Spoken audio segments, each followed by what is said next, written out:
Gasimbagane Ne Bannamawulire on ku Radio Simba Peter Kibazo mu studio zo gikwanjulira dakika ziri 2 ezakayita ku ssaawa 4 ez'okumakya g'olwaleero.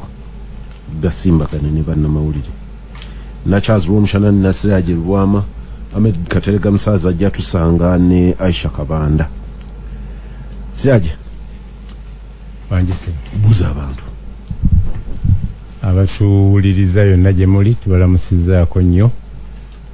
abafuniddemu mu ngero okwebaza Katonda n'abagudde ku bizibu abalwadde n'abafiiriddwa tabbu y'amaanyi nnyo musabe Katonda abagumye mu kabeene no wiiki ebadde black week mu kwongera okufiirwa abantu abanene. Charles Womshana abatuwuliriza abaagalwa ate okusinganya b'emyoyo emirungi Katonda w'amaanyi Katonda wa kisa kosa zituwe yenanyini bulamu yenanyini kusaasira musiima nkyali mulamu musiima lw'obulamu butuyina naye tubukozesa okukola ekirungi ate bwe kyetaaga okubuwaayo nga tulwanyisa ekibi tubuweeyo tulwanyisa ekibi. Ampuliriza Gasimbagane of course Siraje amawulire week eno n'ebikoze amawulire ebirala manyi nti omutwe ogukulembedde leero gwa BMK gena maso nga BMK tanajja twasooka kufiirwa Ssaabasumba Yona Lwanga aziikwa ku Lwokusatu ejawulo eriwo kati ekipya nti yala mu muzika tebakkiriza mukama waabwe yagamba agende eri gye baziika bannaabwe abatandika enzikiriza eyo gye baba bamuziika. Omanyi bw'obeera omuweereza w'ekereziya nga simanyi balala naye bw'obeera omuweereza w'ekereziya omanyi abasodokusi bakatuliki twawukana mu rights nti bano ba Eastern bano ba Roman naye bw'obeera omuweereza w'ekereziya buli kimu okiwaayo okuva ku mannya okutuuka ku bulamu bwonaki eriyo n'abakuba ebiragaano by'obwavu naga nti n'ebintu by'ayina si bibye mulimu congregations ezitakuba biragaano bya bwavu kati n'ebyo by'olaama era obiraama on condition that ekereziya ekoze eki ekkiriza bwegaana biwalaama biba tebikyali bikulu kasita obeera muweereza. Anyway ewafu nabbi bwe yafa abantu batandika okutumuzeeyo Madiina tumuzeeyo Makka tumuleke egindi ne bamala budde nga bakola ki. Abubakari najja n'abagamba nawulira nabbi ng'agamba nti bannabbi bwe bafiira bwe babaziika era bajjawo ekitanda kya Aisha ne basimaawo entaana ne bamuteekaawo naye ebirala kisinziira ffe batugaana kuziika ku masinzizo noteeka abafu ku muzikiti ogenda okusaayira balina kubeera separate nenga ngalabaawo kuli buli kyolaba si kyekituufu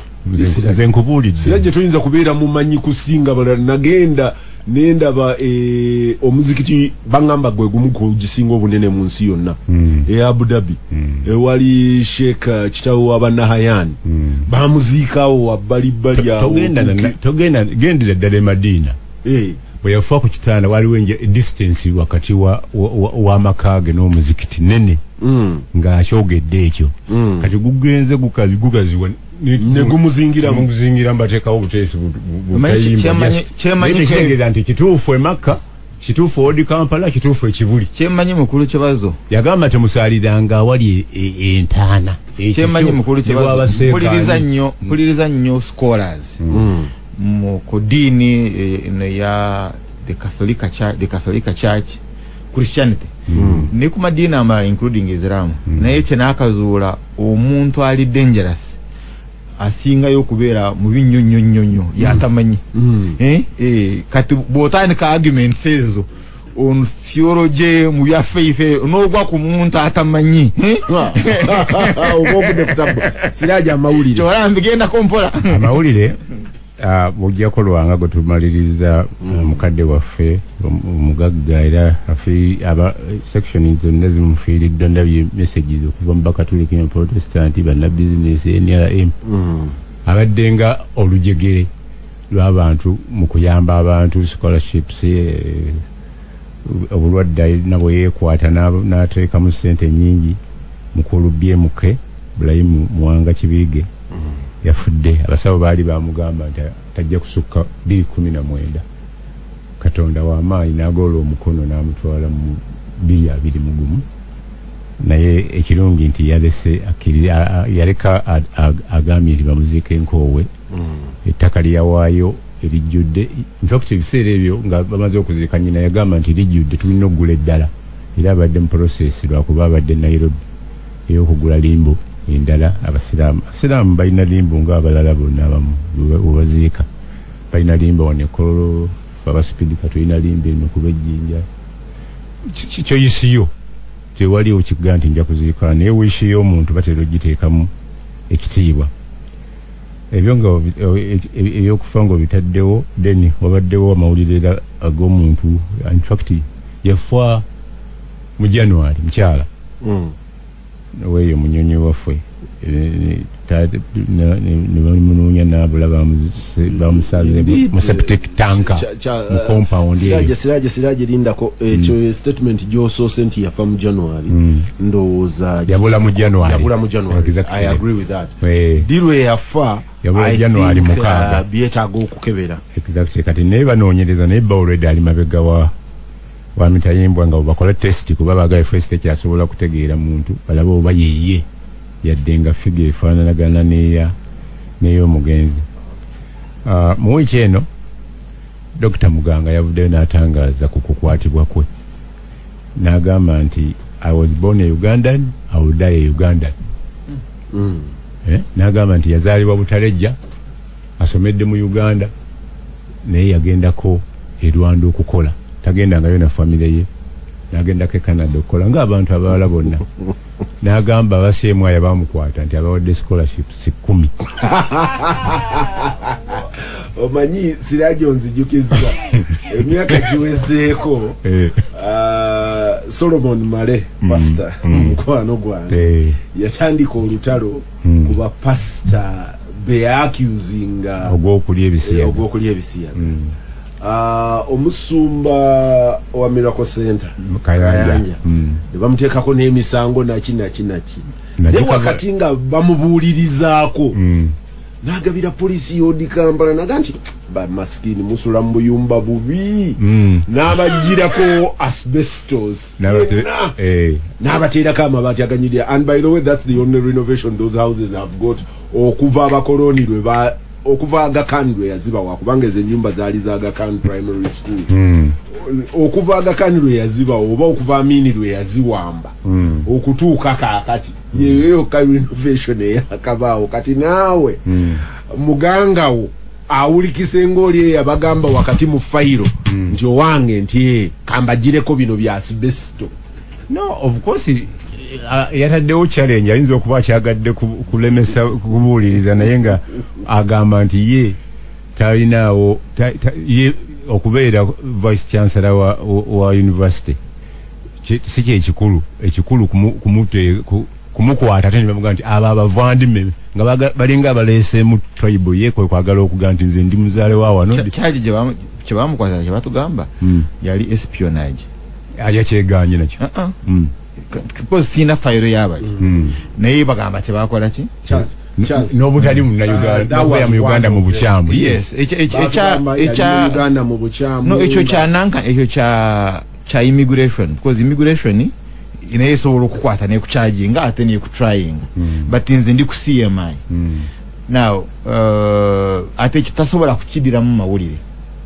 honestly of course Siraje genda maso na mawulire ekirala kibadde mu wiiki nti okugema kwazeemu oluvannyuma lw'okufuna eddagala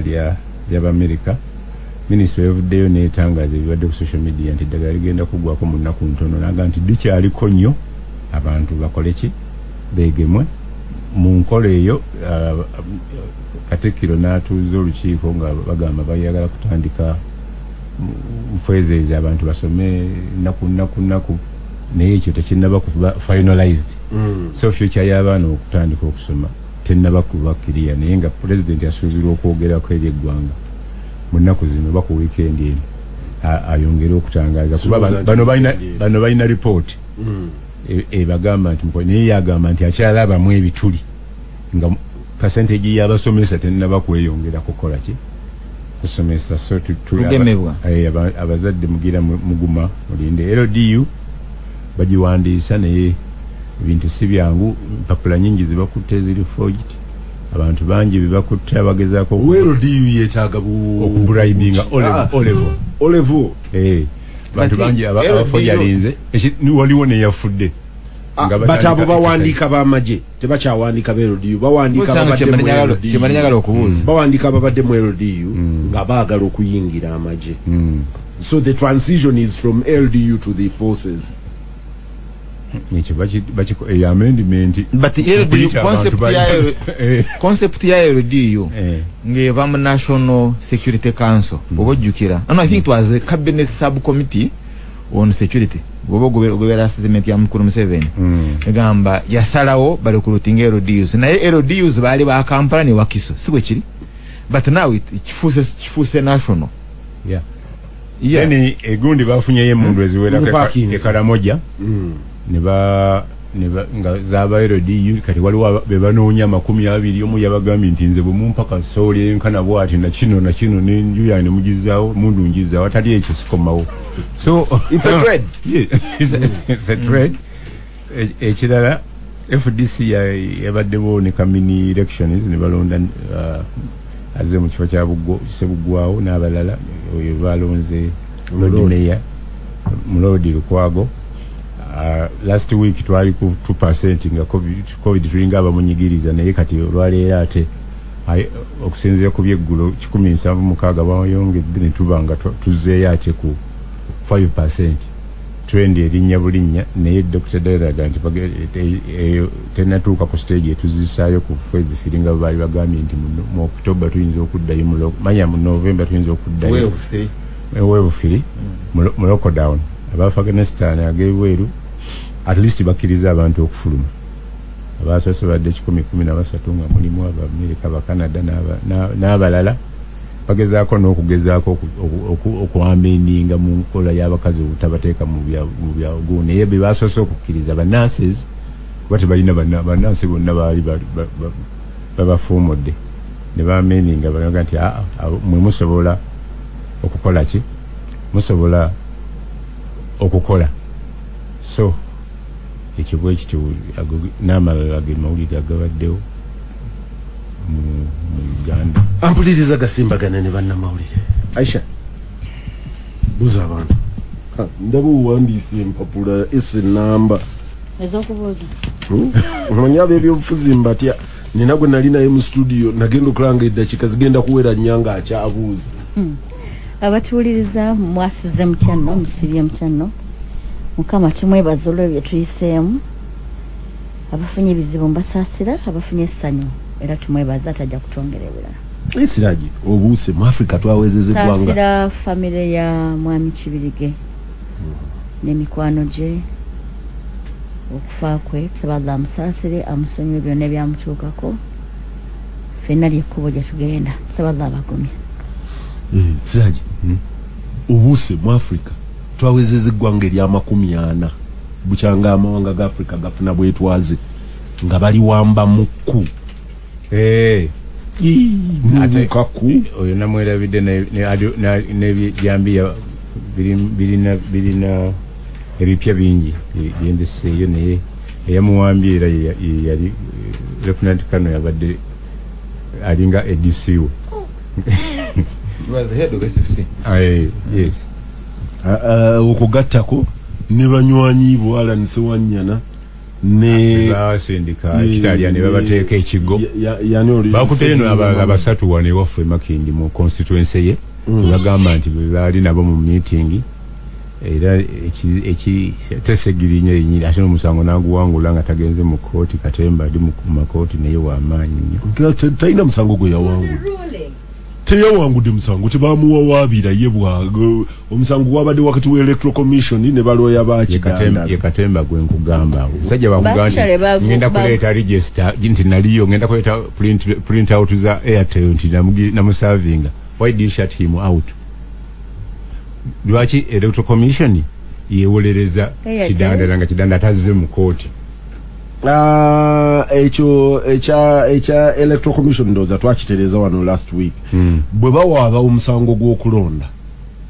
bawawaabira electoral commission ne bawawaabira ne ono gwe balonze electoral commission okujjako enfunda nga bwe gwali ewa kantinti wano bayitawo Nansana municipality nga bwe gwali wawona awalala electoral commission we yajja neega nti weewaawo twakola ensobi electoral commission ebadde ewoza nnyo nti bannange bye twakola bye bituufu era byebyo wakantinti yewa wakantinti we wano ekyaddondo ne Nansana ewa yani oyo Kibirige we yajja no Katemba ali mulundi ogwo electoral commission yajja mu court neega nti weewaawo nti zino ensobi zo twazikola but kuluno electoral commission yadega nti affe bibatuwa byebyo byaliko stamp tulino tabagenze noizo mu substance bond issues kuluno yadega nti gwe batuwabira naye teyajja tebamuserving mve mu bukuusa okubeera ne qualifications a member of parliament nga A level or its equivalent is a constitutional issue. Indeed. Yes. Question erinto biina. Now, bwabanga waliwo issue nto biina, court must inquire. Yes. Actually, by the way, chibazo ngakozeko n'abayimibwa abagamba nti chibazo ayagala okubeera honorable okola amateeka gwe mu mutima gwo okimanyi oli qualified oba oli muyayo ya fraudster. It begins with you before I even inquired into. Naye waliwo government of course be kabale ebyabo naye bijakula kati ebyo sibimanyi nnyo naye bottom line is omanyi bwe ntunuulira nga Aisha era sagala muteeka mu katu because obadde olwanirira bwenkanya ng'abantu ng'ekibiina levo yammwe yakulwanirira bwenkanya noga nti bwenkanya nti mukwano gwange Paulo Katolu bwama bamuwabira omusango ne bwetoloola mpaka lwe yava mu palamenti ne basanga nga kitwa kyali baba bakutadde mu mbeera nzibu oga nti mpolereze ono gwe bagambye atalina biwandiiko oba mpolereze court process egende maaso mu etuuke ku nkomerero yaakyo. What do you do as a party? No, what do you do as a judge? Omusajja agambye nti naliyo the national resistance temuwadde mukisa kuleeta bintu. The national resistance ale waliwo ne provision yokulanga mawulire nayo togibawadde. The national resistance army ebisa court. The national resistance army mukulu kibazo ebisa court. Byasaba babibawa. Court tuliyayo mukuba. Yegikozesa mukuba kati naawe agikubira endere ntoba ng'okozesa court naye kwazikako naawe n'obba so tumwoyo nabengere gy'onajja kati balabona balinga balina abakuba ebikonde waliwo kye bateeka mu kamwa kati balinga kye batadde mu kamwa tebasobola kwogera. In all fairness ekifaananyi kye tugezaako okusiga tekiri feya kubanga this is not the first time court resazeewo omusango nga tegenze mu nsonga zannyini za musango ng'esazeewo kuyita mu technical issues kubanga bo bannamateeka bagamba nti bw'oba osobola okukwasa technical issues nezikutaasa yitawo nga tugenze na mu musango. So whether they served the man or not, that was the first matter. Nze ku kesi waliwo kesi gye nalaba kesi mu musango gwange actually kintu kyajjamuko and judge n'ajuinga omanyi bajjaji bano bakyusa ebintu engeri gye boogeramu nti bwe bate baakusavinze I don't know which case gye lyakotinga tobate bakusavinze lwaki ate wazze nga tusa continue ogamba nti bakusavinze nga ate appeared. Okay, so this time this way are urging nti omusajja tebamuserving nti kabaga nti mu proving nti mwagenda ekitalya ne mu muserving kandi obuzibu bwabaddewo oli nti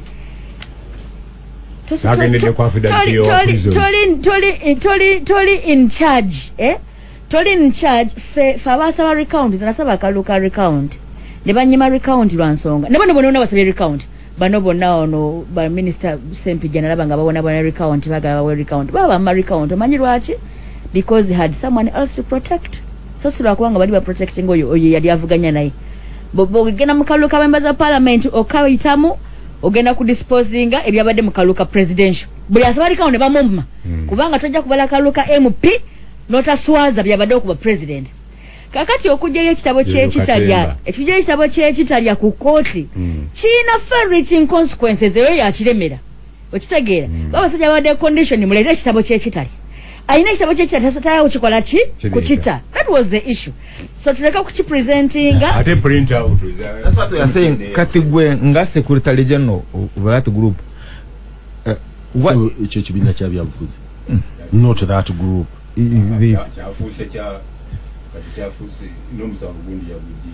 kyawadde akugamba nti ate gwe tebakusavinga mu kooti wazootya kati gwomanyi otya nti mbadde njogera ku kibiina ky'obufuzi oli mu kibiina ky'obufuzi kyokka Aisha oli mu kibiina walala walise abakyala abakuba babaabwe kati okubira wano so nawe kati mukulu ayi mukyala soda withdraw that would you want to be a beneficiary oba oyagala obeere bwobanga olwanirira truth and justice kangende ku DP nosanga nga ogenda kubeera beneficiary wa injustice oteekayo emikono gye gyobeere beneficiary tu oli wakubuuza gwe Aisha nga secretary general nti ono ayina ebiwandiiko nankana ali mu constitution would you say nti ye abiina kati nze ng'omuntu nze kyendi ne kooti kyeri kyawofu nze ng'omuntu I would really love that amazima gakola ki gavaayo I would love justice ebeerewo nange ndi happy okwagala okumanya ekituufu kyeki kubanga buli omu yadyemu yali ekikola ki akyebuuza naye ab'amateeka batugamba nti manya amateeka is not about fairness it's not about fairness amateeka gayamba abali vigilant they say the law helps the vigilant amateeka gakuyamba facts zigamba ki amateeka gamba ki are you on the right side of the law or not it's not about fair they say but they say the law is not about fairness Gasimbagane Ne Bannamawulire kati on the other side kubanga ekifaananyi kyemugezako wano okusiiga wano probably they want to help someone how come that someone they want to help at the same time bamutaddeko ogw'obutujju kwongera kumunyiga mu kasenga kiri mpuliriza Gasimbagane Ne Bannamawulire abali ekigo mbasabira emina munywanyi wange yagenzeeyo okukyalira abali ekigo naye kyeyakoze nja kwogera naye yakyaliddeko omu ku babiri naye nti ngenda kukyalirako ono sijja mukwano gwe no bonna bali mukozi wamu kibazo katuwe naawe kibazo ani yakyadde yakyali dani nze nalina abaana nga nalina n'amala n'alaba ebadamu ishu z'amawulire Gasimbagane Ne Bannamawulire wano ku radio Simba Pira kibazo mu studio zigikwanjulira Siraje Lwama Charles Rumshana ne Aisha Kabanda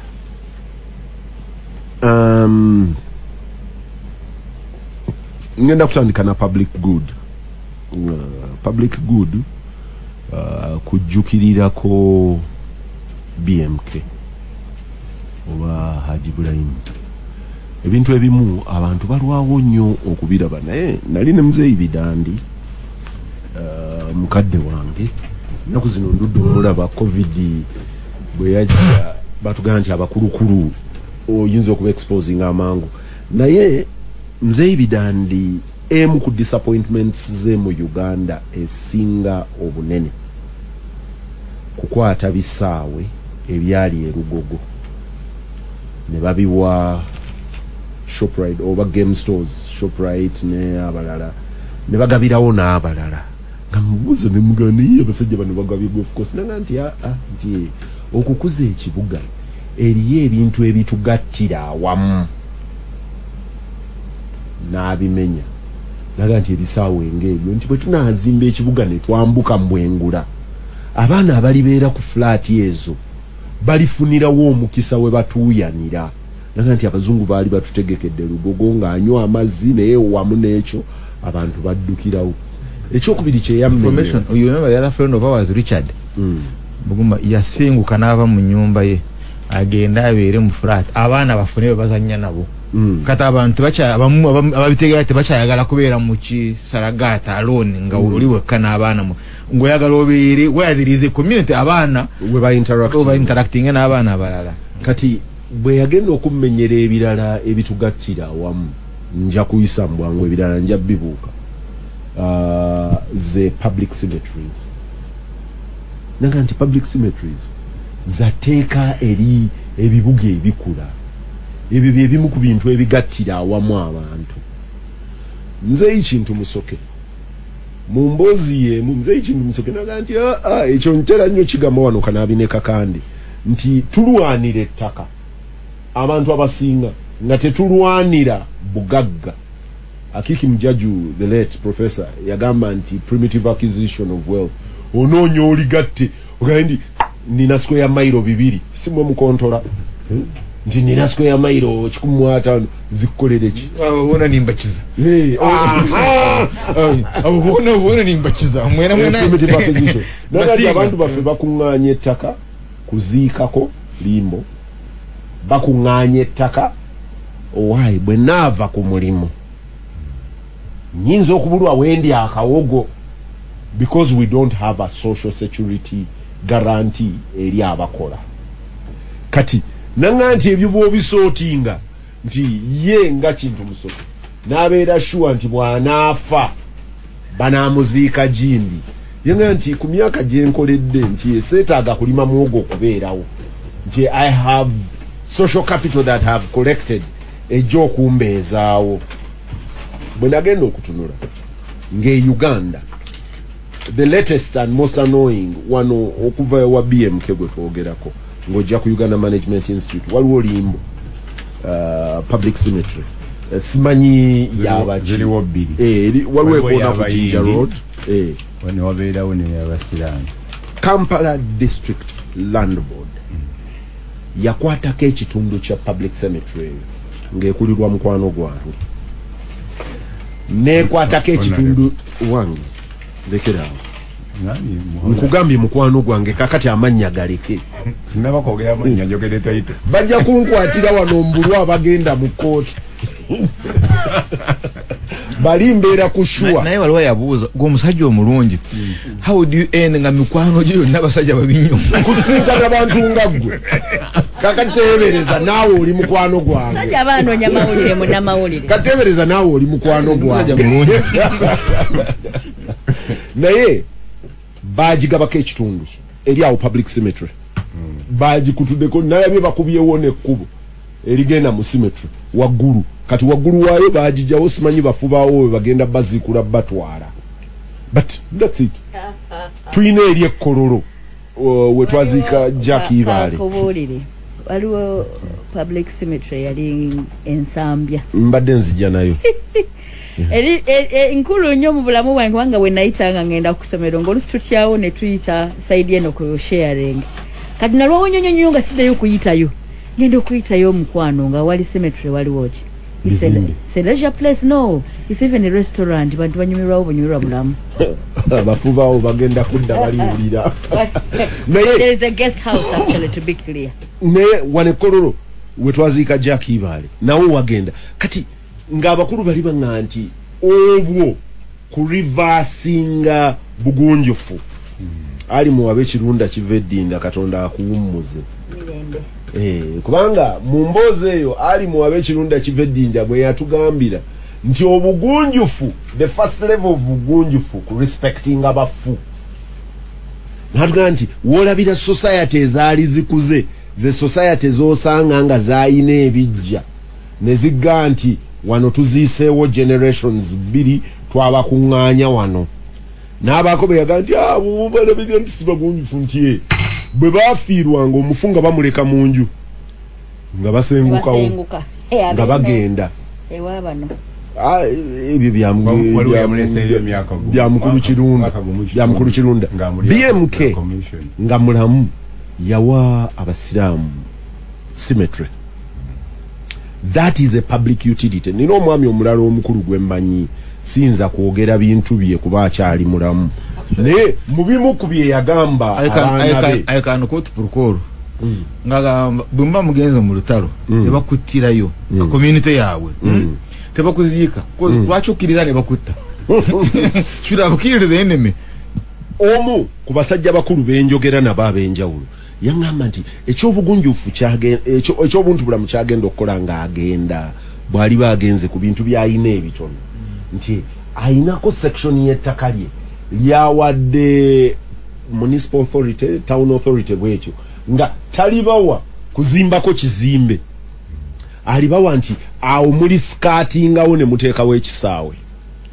wawo omuzungu bamuyita Gordon Bell eyali nannyini kabire eno nga tebanagimutwalako. Gordon Bell bwe yagula ettaka saidi yene kulambiro n'azingako Aisha naga nti wano waliwo community y'abaana nti kantwateko yiike emu n'obutundutundu mbawe ekisaawe ky'omupiira. Siraji, what happens to such goodness in people? Onawaayo bibye naye mmwe ebya public ate gwe Siraje kuoli kubanga gwe Siraje wali ne Sebaana ne Balukoda ne Basewufu ne bakansala bonna e Kampala ne mukwata buli kye twalina e Kampala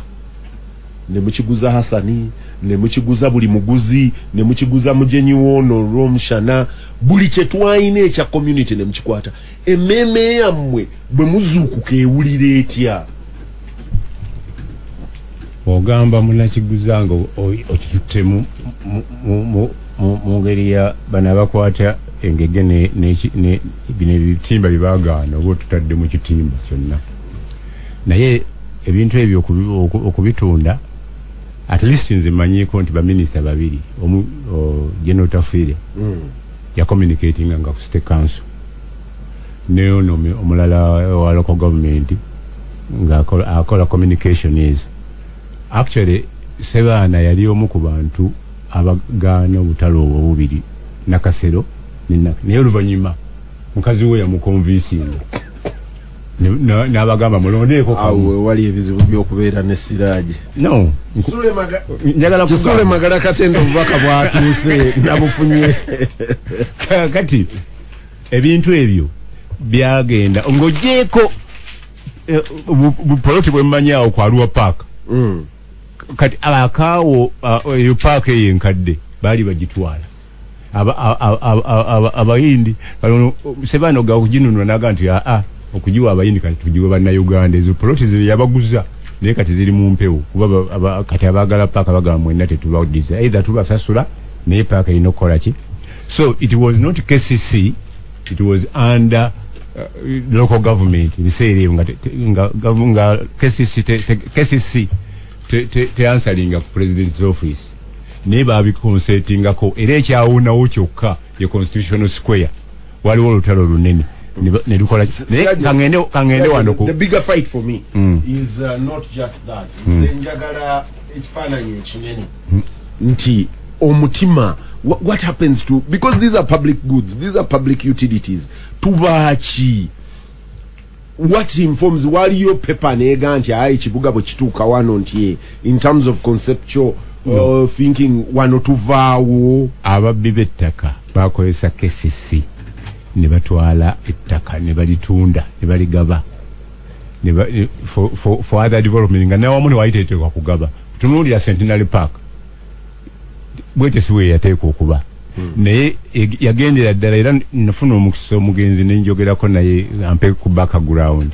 nga njogedde ne mukyala Nyakaana njogedde ne Nyakaana njogedde n'abaana abaliraanawo wali omukyala muna Kenya yazimba awo ekintu muna Uganda amina muna Uganda si muna Kenya kale naye engeri gye baalifuna yali yanjawulo ng'ogyeko ono kati finally olutalo ne lujja wakati wa Musisi ne mukyala Nyakaana abakulira ku kyalo ekimu ebintu ne byexplodinga Kayihura n'abiyingiramu n'agamba nti owange oteekwa buteekwa okola ki bateekwa okuvaawo n'ayiwawo amagye president naye n'ayiwayo agage ekiro Sebaana ng'afudde aga president gagobawo oli era president yali Sebaana teyalina magye nanga agasindise wano kutaasa ttaka eryo pataase mukyala Nyakaana kakati eyo si ye issue nene eri nti ng'ogyeko cemetery ze baakola awo ezaali okuyamba abantu abazika by the way I'm also a victim because Siraje mbadde nkugamba Aisha badde ayogera ku cemetery cemetery gyayogerako ensambya yali ya Kereziya naye tugamba ejjudde nandibadde ensuubira nti Kereziya yandigikuumiddewo because ebimu ku bintu bye tulambula mu nsi bw'otambula aga nti eno nti ye grounds for the rest of the heroes of the First World War no yegundi no balambula nga babateekawo naye ate ne Eklezia nayo n'ebikwata nejjawo ne obuntu bwaffe buli luddawa because as a people okay the highest moral ground yandibadde nti okay fe bakapere tubitutte bano balwo omushana abave wabwe nga teri bisaawe bwe bajja omanyi nina mukwano gwange yagamba nti generations zaawukana nti abasajja bwe babanga gweje wakulira enguudo byali bisinde byante nti bwe bibeera ebisinde byente kati bw'ojja n'osanga oluguudo mwe baayisako ka tractor ne bwe luba lwanfuufu oba oseeseetuse era bw'osanga Siraaji agamba nti olwo oluguudo terugwanidde omutunuulira nga tasiima because of your levels of civilization abo abasajja abasatu abo the troika ya Sapoba bw'watuulanga nabo nga bakugereza ne bagamba nti eriyo ebika by'abantu Nkulu Kirunda yakyogeranga nnyo abatateekeddwa kubeera mu bukulembeze nti waakiri abaana baabwe bandibadde kubanga exposure levels ne civilization okuva mu bantu abaali barespectinga abafu okuva mu bantu abarespectinga ebitawuluzi because fe wano ewaffe twalina ebitawuluzi si bazungu be baabireeta Abaganda balina spaces bye bayitanga ebitawuluzi nga kitegeeza nti abantu batuulawo ne bafumiitirizaawo naye tutuuka tutya level nga awali ebitawuluzi mu bitunze and I'm not talking about just central government ne local governments government ya Buganda Eklezia municipal authorities central governments how don't we think about communal good tosobola kukikola okujjako kati ng'enkoowe omugenzi gye yagula of course nawo kati wajjudde kololo ebitundu byombi bijjudde omugenzi omulangira Kakungululo yafa ne mutabani wange emyezi 7 yafa ng'anywedde jiiki ekibuli bansaba 75,000 nga sirina omunga ne 10,000 ne ngamba sekazi wanti nfiiriddwa naye omwana ngenda kukola ki ngenda mulekayo sente zibansaba sikola ki nangamba omanyi bisesa naye bisesa nakavu Saudi Arabia nina sente nampa $1,500,000 nengenda nsasulako Kibuye nangamba Kibuye naye yali musajja wa President Museveni wamuko basatu abo mujukira nangamba nti nze nina tata yiyo Museveni yagimpadde nenjitunda saawa 10 mbubo ina wozeka ku saawa 6 kola ki gitwale tekako maiti nenjitwala nibanga nti uziko otya mulimbe kololo era omugenzi oyo BMK yampa sente zasasula samanya zibasasula nibaga nti agenda kusasulayo yali mukwano gwa Biden nga mulabidde kwasana siyo nitusasulawo kati si toyinza kungamba nti manyiwo omwana wange wakola ki nyina yaga ngenza muzikulayo bamulaga wonna nga tokyasobola kukola ki so ne wajjula ekiseera kituuka ne baziika ku magumba kungulu so okujjako nga tusaze magezi ne tugamba nti bino ebifo biteekwa okulekebwawo nga byagira public good centenary ekifo kyeyina park egundi yonna siye eyo park ya KCC tegikozesa yerentinga nkubulidde ngeri constitutional square yali egenze Gasimbagane Ne Bannamawulire no it doesn't have sikuziika kuka Aisha nze situnuulira purely kuziika naye tunoonya public good ekibazo Aisha goyogera naye mukufu because ona akugambye n'okufuna space gyaziikamu mu limbo bali bamusaba abiri mu abiri tegyali gyakuziika gyali gyakuziikawo gyali gyakusasula dwaliro ezekifo ono omugenzi yazisasula ezekifo nga kyammeka ezo simanyi samanya naye omanyi let me bring this story home nina mukwano gwange munnamateeka emyaka giwezeeko oluvannyuma lw'akalulu ka 2021 yafiirwa omwana ajja kunsonyiwa omukozesanga example naye sijja mwogera linnya bw'afiirwa omwana ng'akyali muvubuka muto very bright ng'ewaabwe wala okuva e Kampala bwe naayogera ekifo abamu bayinza omumutegeera naye nga wala nga bw'olaba balw'omushana nga wala kati nga talina sente zitwala mufu waabwe nga tamanyi nakumanya n'ewaabwe ettaka nga lya public tamanyi oba n'atuuka ng'alina omufu nga talina wa muziika Mchala Edith Byanyima yakwata naga nti muli bavubuka bato ti gwe gundi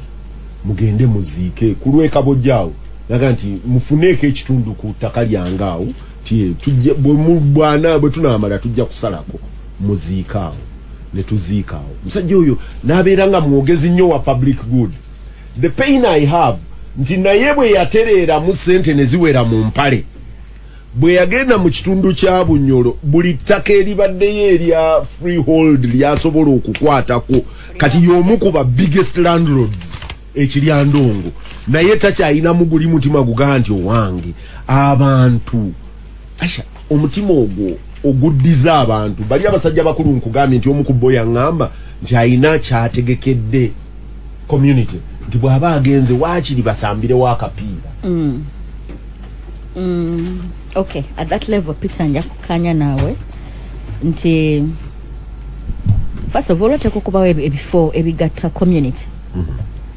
Era nze I'm happy abaganda babeeranga n'ebitawuluzi. I'm happy ne KCCA developments ze yakola simanya bazaabo bazere private mu bitundu ebimu ndabawo obusaawe buno we bagenze bazimba abaana be basambira omupiira n'ekiro nakimbulabawo twandibadde tukole mulimu ne tubuteeka mu mbeera nga busobola okubeerawo walina otherwise tujja kuzimba society nga buli omu tamanyi munne tulekera tukole abagwira kyebali ate ffe kyebatwegombako ebimu kwe batwegombako nti no tuzimba communities eziri awamu abantu beetegeera so oteeka okuba ebifo ebigatta abantu parks. We don't have parks. Twalabawo kifo kiri awo birere biri awo maybe for people who are lucky ne bagenda ku beach ne bagenda ku beach ne basanyukerako eyo but that's a cross section of people. One day before abaana basobola okugenda ngo bazanya nga bali supervised by somebody kintu kirungi. It's good to think about. Nenze kyesikanya naawe Peter ate munansonyi abawuliriza nti tugenda kuuma cemetery forever and ever ng'eryawo ejjule esigalewo tugiteekeko n'olutendo yajjula ne tugisibako negwako nga obadde oyagala newankubadde nze omukubenyamira nze newankubadde nze omukubenyamira nga sanze cemetery y'ensambya naye njagala nzirewo ndabe memories zange awo nayitanga waliwo akasomero nga bakayita Luwo primary school nsambya Luwo kati naye wasomera nze nakusomera ku St. Joseph mbadde manyi wasomera ku Luwo toteekeddwa kubeera wano nange naye ate Peter oli capitalist nze engeri gye nkumanyi kujjako nga oli capitalist omuyozeemuko ensi gye bwegenda ekula kirabika ebyo tebyerebereka with the population pressure gye tugenda tufuna abantu baffe tulina ettaka we Makindi awo mu Kizungu kumpi nnyo President's Lodge twazikawo ko ne ku baganda bange naye kitange yagamba bakitaffe abaziikawo abaana naga nti awo mujja kutuuka mutundewo kuba temusobola kukuumawo forever mugende muziike eri bakitange abo alhamdulillah kati basolobo baziika nkoowe era kati bw'onoonya abaana baabwe we babaziika tosobola kulabawo tewaliwo obutundutundu babusala plot ne babutunda ne wasigalawo obutonotono naffe situmanyi we baziika so kirabika kiri inevitable nje siva nnyo mu school of thought egamba nti abafutu bakuume perpetually babeerawo mbalabeko generation zange nga 10 bwe zizze zigoberegana probably doesn't even have a purpose for me tekina kyekiyinza kunnyongerako nyinza okuba manya nga nsobola okubasoma nabadde jo ku weekend ku mukutu ogumu abasiraamu waliwo abali mu school of thought ekkiriziganya mu kuziika mu cemeteries ezaawamu ez'eddiini tibuli bajja okuziika era nsaba Allah omugenzi ono amuwa ekiwumulo ekirungi nti buli omujja okuziika babasabirako kati sheekh omu naaga muyina obujanja kati bagenda kuziika n'omulaŋŋo n'omukyoli n'omukalamoja temusobola kunyumya munyumyaki mumanyi nti abafu banyumya kati mugenda kunyumya nayo biki leka bakuteeke ku kijjakyo onyumye n'abeewuwo eyo mubanyumya ndi abafu banyumya. But Aisha, just hold there. N'ebijja byammwe nabyo mubitunda mubiziikudde eyo nayo communal good mukulu kirunda kive jinja kye yali agamba nti societies zaayina ebyo nga bagamba nti ekijja ne mumanya nti this is almost sacred land nti awo tuziikawo but mukulu kintu musoke yangamba bwe mba mwagala ngende eri ewuwe ebuddu yenga agamba tutwale tunyumyemuko naye twetaaga n'okuseeseetula society ne tusalawo nti tutuuse ku level nti ye gye yasomera Pakistan India nti nga bocha nti ngaga nti tutuuse level ndoza kirunda n'ebidandire bali e Pakistan mama wange yagamba wakocha kirunda n'ekintu musoke bali India kintu ngaga nti tutuuse level nti tubakumeke nnaali tukuume vvu abo nabo webali nze nina maama wange yagamba ali France yagandize bannange okunkomera baligenda kuzza kacupa kavu kyekiraamo kiye kyeyagamba Aisha Wunzika public good go wagizingidde mu kuziika ku no nze ninamu ebisaawe nagaziyiza Peter gye natandikidde nakanyiza naawe nti mu communities zaffe ez'enjawulo tusobola okupreservingamu ebifo ng'ebyo ebikola recreational activities abaana basamba omupiira bakola mu swimming to developing talents ebyo birina okubeeramu theatres nakyo kimu ku public goods birina okubaamu n'ebyo ebyokukuuma wano byonna twabitunda abasajja abayindi abaasooka okukola mu kibuga kino olw'okuba nti bo baali bamunyunguze ebyenjawulo ngenda kozesa kanisa y'abantu bayina cinemas ne theatre halls all over Kampala actually ku buli entry point ya Kampala bayina Norman cinema wano bajitani kepisi Norman cinema kubiwologomao bayina eringo vewa abasiraji eyo sijimanyi ye yali audio ni ye yali luddawa audio ni eri wali odi lighting kulelwe kati nga access mu kibuga baga nti abantu batuuka for recreational values bine ebintu neba tuva kuno ne tulambula let me tell you teriyo mu na Uganda yagenze New York bonna bwakoma ongaga I was in Broadway nayingidde Broadway mu theater bweti ne bweti bagizimba 1886 mu nobuza nti ebyaffe katino Peter oli kwebyo n'ebisaawe nga bya masomero twabitonda ogenda kola amasomero mangi nnyo kati lulyedda yafuukanga qualification ng'omuntu ogenda kukola essomero kubimu byonaga olina okuba ng'olina ekisaawe leero ebisaawe bisinga amasomero agasinga tegenda bisaawe osanga ekisaawe ekimu nga kigatta amasomero nga 10 nga bagenda bazanyiraawo baba bakuyambe nebazanyamu okitegedde. So there is a problem that must Gasimbagane Ne Bannamawulire handled. Karoli public good nayo public good ogiretedde ku bafu no ekyagindeseza let me justify it siganye mukulu Ibrahim mu bimu ku bye yakola forget about his property and his estate yalowooza ku bantu bawamu n'agamba ye ng'omusajja omusiraamu ye ng'omuntu awaddeyo ettaka okuziikako abantu enkoowu without a charge to him n'agamba nti this is my contribution to society n'agamba nti kwata bakadde bange bali abasatu benkugambye omu ku bo yagamba nti mu estate ye ekimu ku byawa community akutteko ettaka agenda ddiwaayo ku lwa municipal authority bakoleke ekisaawe abantu bakoleki babeere nga bajja kwenjoyinga public good eyo kyenkugambye nti ye only memoriam that I can give sigenda kwogera ku bulamu bwa BMK but ekyo the concept of public good naye nga tumuziika nga neighbor we wane kololo symmetry kati gunduza zikaba wano wenjogerera basimula ttaka bajjawo siganye kyoyogera nkugambye topic gyolese enkulu naye zingi yena akakwate ku management y'abafu so tosobola kubeera public good kyokka wade kisooka ndabula wampayo ekibuzo kyange that tugende mpola ku bafu betuyita abafu because they are living nkinawo a lot of knowledge na twetaaga time nene nyo ate gye tulaga ekyokubiri bw'oleeta omugenzi utugerako Ibrahimu Mwanga Kibirige Ibrahim Mwanga Kibirige. Very good. Nze mulaba as an actor. He's an actor. Oba mu economy, oba mu niwebera mu din, but he's an actor. Now, category say as an example. Bomuleta as an example, of course, it's a bit complex, but tuchiyigirako. Fa abali mu nsi tulina okuyigira kwabo abagenze tulabe ekitubulamu.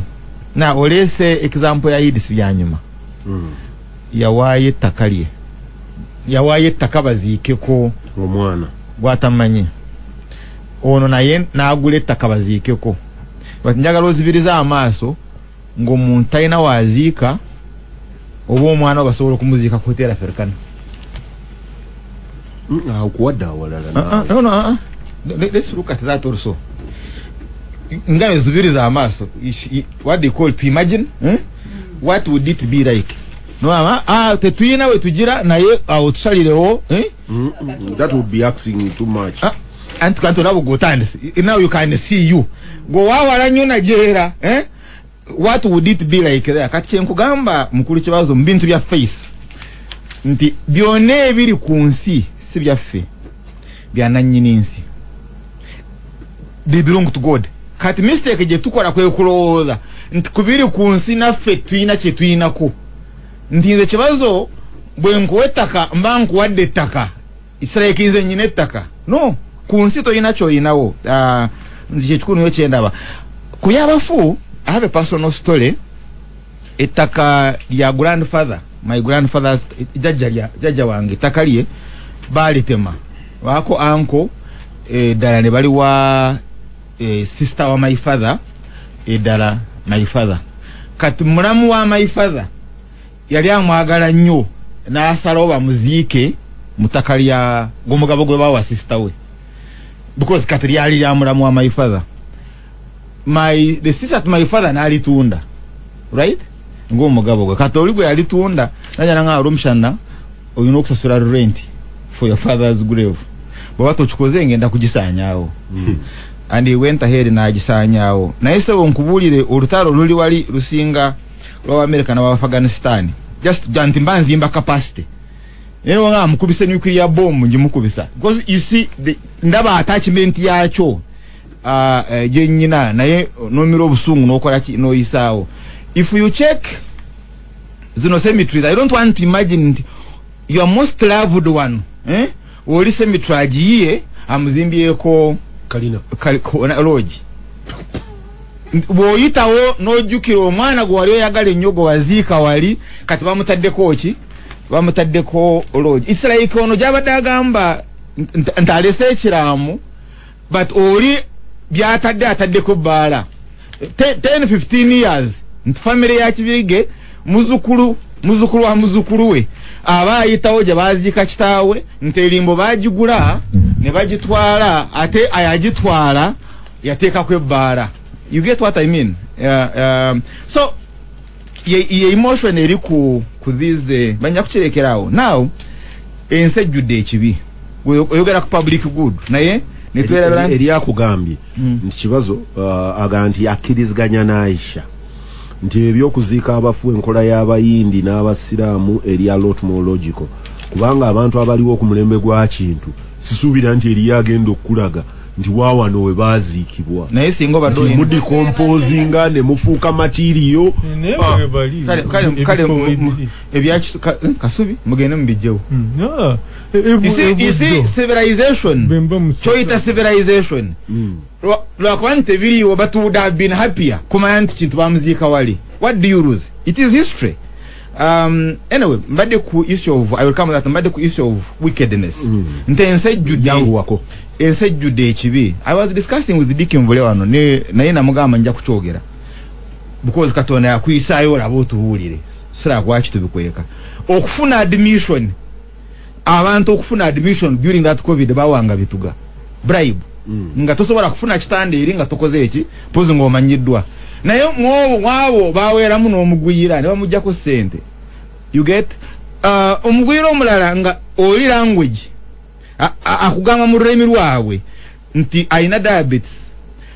oyina application esobola okuvunula n'omanya nti ayina diabetes therefore mukumu eddagala efu dokita nagamba asina biseera ebyo namuwa eddagala ate nga siri ya diabetes nga litowa diabetes nakola kinafa. So we have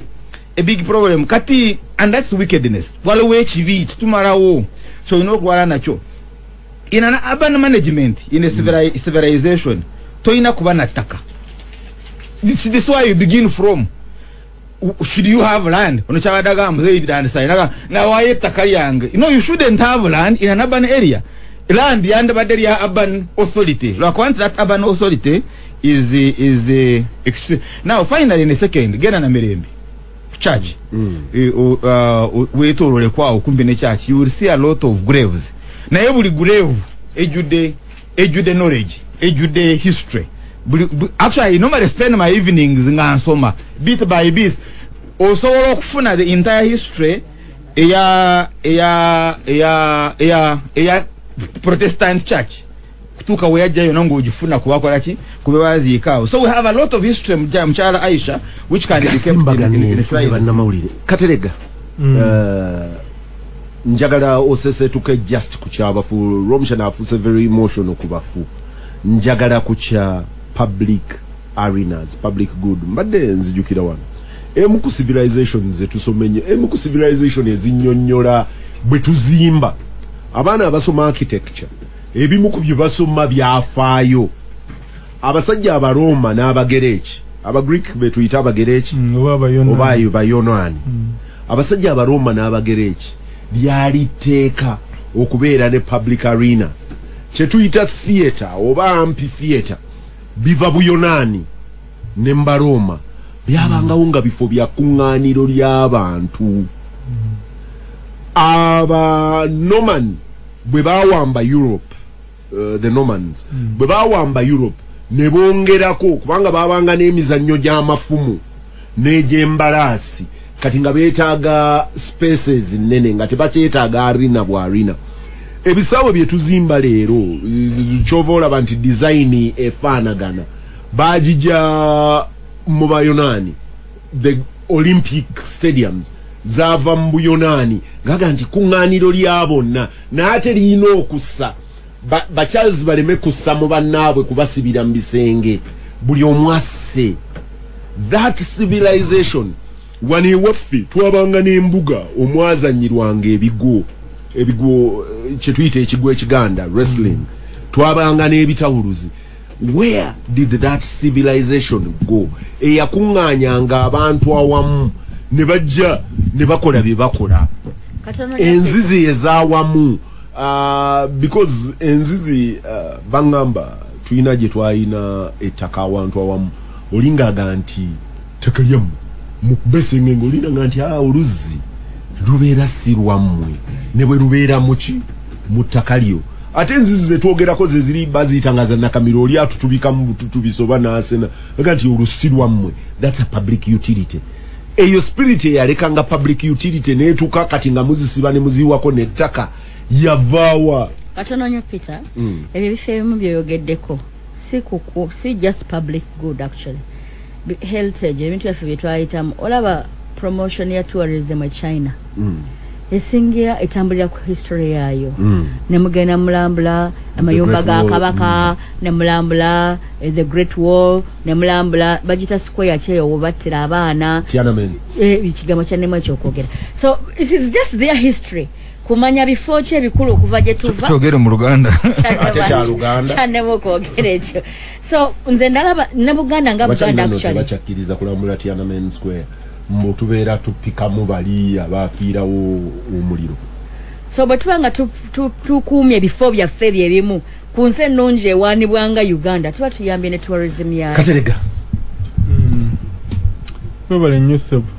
Mpozi kyotasuseeko ekyabaloma obukristaayo in fact bwe bwakirwanyisa ne bukimalawo nti bajjanga ewaffe mu Africa ne batwala agasajja ag'amaanyi ne baliteeka n'empologoma mu katimba ne balwana nga buli sayidi eyina awagira empologoma bwe yakusinganga amaanyi neekolanga bambi kiwedde ng'eringa eridde embuzi nga baleeta balala ono Charles olumu asoma ku Bible alina okubanga ajjukira Daniel n'empologoma bwe baamuteera empologoma zajja ne zituula naye ekirala ku ky'obusiraamu ekifaanagana n'ekikyo kwe kuba nti omuntu bw'afa ebintu byonna bikoma emirimu gye naye kimu kugisigalawo kyekintu kye yakolera abantu katukeze nga kati BMK bwe yagulira abasiraamu limba eyo oba ffe masajja bwe yatuzimbira omuzikiti n'awalala oba abazimbye amasomero oba ekintu kyonna buli abantu le basigala nga bakozesa ekintu ekyo bweri oba nga akyali ku nsi akyekolera emirimu gyo oba omuti gwe balyako ekibala ekintu kyonna for public good kigwira ddala mu ekyo kyennyini nga bw'okireesa naye nze ndowooza nti waliwo bye tusaana by the way na bino by'obadde ogamba kati Abaganda bagamba nti kintu yabula bubuzi naye era okufa olumu tukuyita okubula emagonga kintu olw'emyaka nga 7 emabega ennono weewali ate olutalo lwo yali ne bemba wano e Buddo Ssekabaka Winyo oba yaliwo emyaka nga 6 emabega ekibulala wano ku lw'ekiboga mpulira nti remains za Bemba abazungu bazitwala is that correct? Yali kibuuka kimusole kibuuka omumbaali kibuuka baazizza gye ziri mu Uganda Museum bazzoyo babazaamu mulala simanyi naye kyekimu ku bye bazza abazungu bangi Abaganda bo beewaana mu kibuuka eri yabalemerera nti yabalemerera nti kyebaba bagira kyebaba naye nange neewuunya manyi kibuuka akulowozesa nga Air Force yalwaniranga mu bire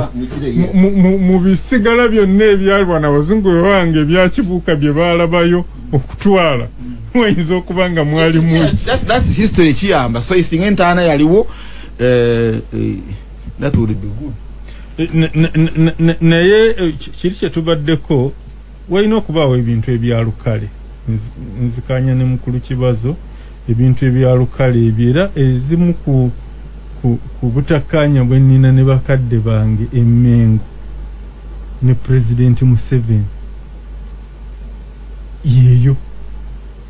nze nga Kateregga Musaazi so si mu nkofiira endala nti kubanga bweddira official mailo kwe tuzimba embuga z'amasaza embuga z'amagole ebitawuluzo ebyo byabadde agamba kwe tuzimba amasomero kwe tuzimba amalwaliro kati esemba buli baatuwadde hospital ettaka ly'eddwaliro baalimalawo dda okujjako nga Buganda Land Board yeetuddiddemu emijwalo oba ensoga n'etuwa ettaka naye nga mu ddagaano ly'olwende eyo yali papasi y'ettaka eryo kakati oba tolina woogenda kuzimba ki ddwaliro ate oba ogenda teera kunoonya ssente ate ogule kidabulinge nekiri ekyandikoze official mailo ezo zaali zakubeerako ebintu ebiringa ebyo naye ekyomukisa omubi nti ezaali bombers kubanga tebiri mu Buganda yokka byalimu ettaka balitunda eggulo twabadde mu meeting eyamagenda bembalala kankomewo katono kamala okuba obulango buno ensimbi zino tulina ozijjawo katono nyo